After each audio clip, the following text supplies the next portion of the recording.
Hey guys, welcome back to the channel, SS454 LS6. The previous owner of the Chevelle painted it black, and honestly it's not a very good paint job. It's definitely not very durable. So I was thinking maybe I can bring some luster back to it with a little bit of paint correction and a coat of wax. So apart from your typical swirl marks, especially in black paint, there's some chipping, right?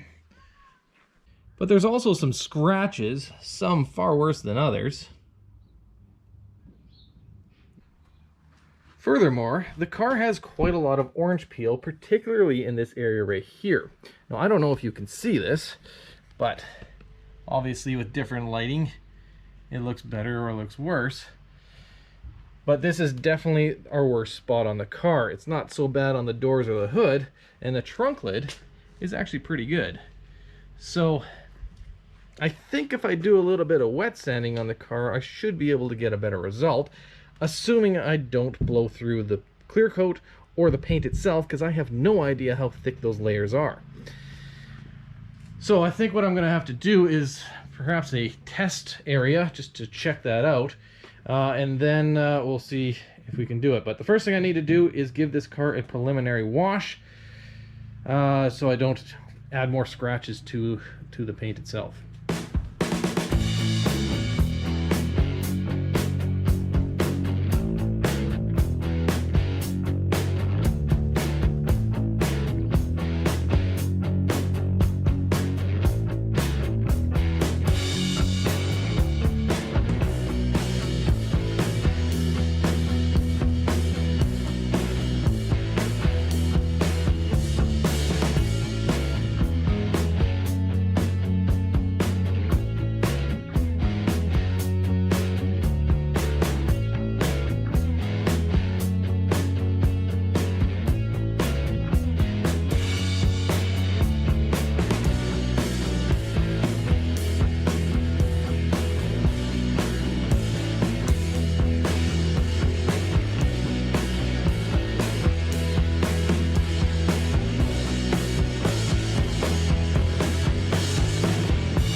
To dry the car, I used Kirkland microfiber towels, which is of course Costco brand, and I have to say I'm really impressed with the product.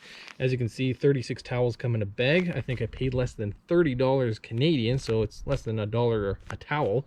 It absorbs the water really well. It doesn't leave any of this yellow fuzz all over the paint while you're drying it off, which is great, and I've had that problem with other towels.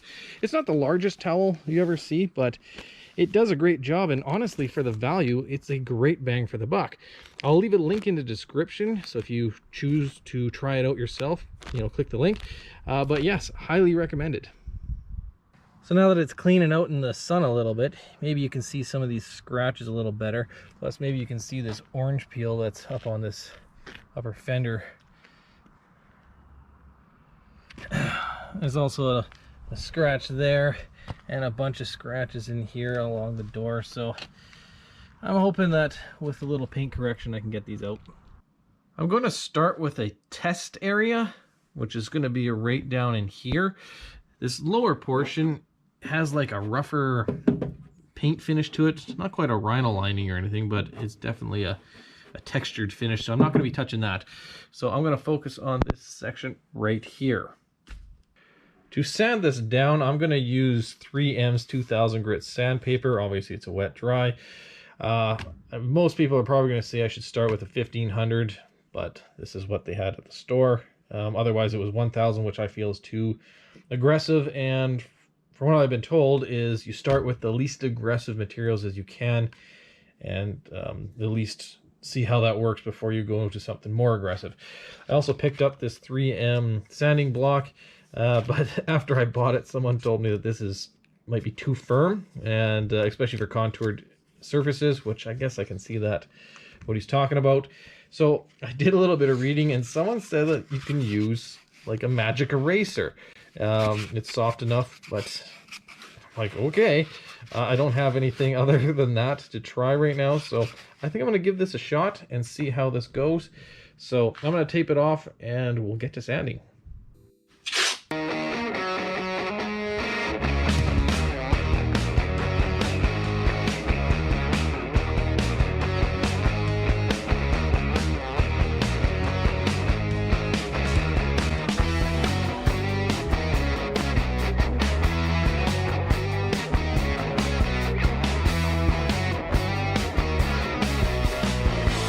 So you can see the importance of drying off your work area completely so you can see what's actually going on.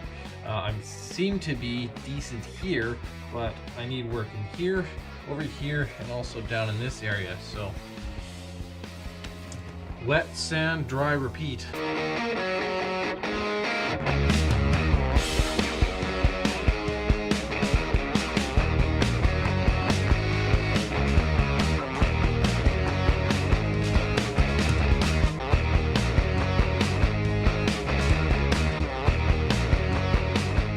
I'm going to apply the compound by hand to start with, just to see how much it cuts. I'm also going to start with the Meguiar's 205 finishing compound, which is really the least aggressive one I have, but I just want to see, well, how much it cuts.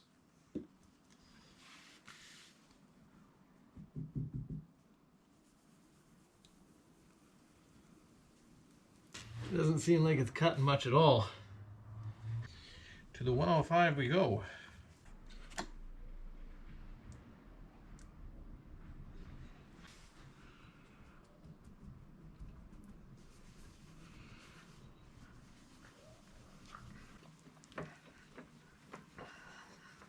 So this result gives me the confidence that I can go ahead and wet sand the rest of the car and still bring the paint back to a nice shiny finish, which, if you ask me, this looks pretty good, considering I was not going for any kind of perfection. So I'll go ahead and move on to the rest of the car, which should be an awful lot of work. I used a paint pen to fill in the chips.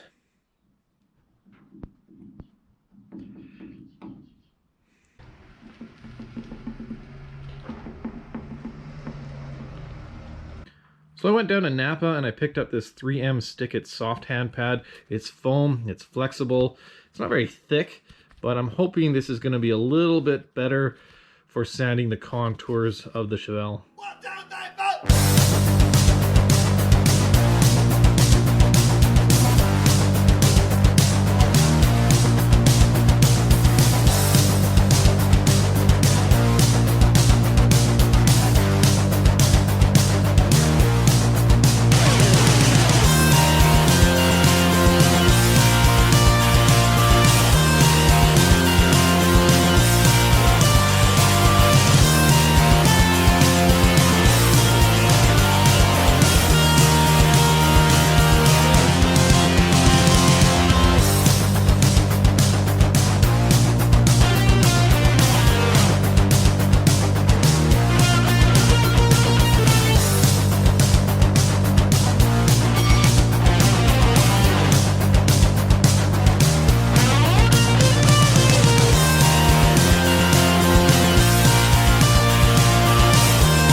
So the original plan was to do a side-by-side on the trunk lid, but I feel like I'd be doing the car an injustice if I didn't wet sand the entire thing.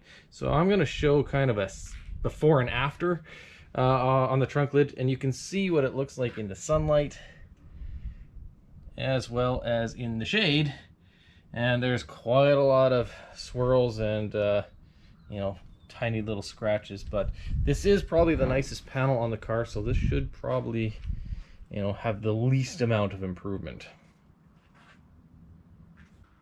So what was supposed to be just sanding a few spots turned into the entire car, which I have completed. It took the better part of 8 or 10 hours using 2000 grit sandpaper done all by hand. I'm sure with some proper machinery and more experience, it would have been done a lot quicker, but it's as good as it took me. I didn't put a lot of effort onto the trunk as it was the best panel plus. There's a whole bunch of little spots like that. So when they painted it, there's some grit or something that got in the paint before they cleared it.